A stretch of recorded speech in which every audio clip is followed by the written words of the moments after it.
umat nu aya sabada anjeunna sabudeun anjeunna mampu amal pasti ujung-ujungna balik disebutkeun kana wabil yaumil akhir.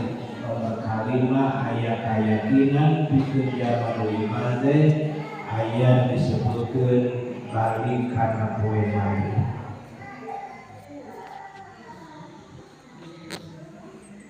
Iman kana poe anu Rasul ningalikeun contoh amal dina poe akhir ge nu bakal dicaritakeun teh urusan akibat amal. Amal mana dicontohan ku Rasul? Amal nu aya akibat sae. Da amal teh kabagi dua, aya amal akibatna salamet, aya amal akibatna cilaka.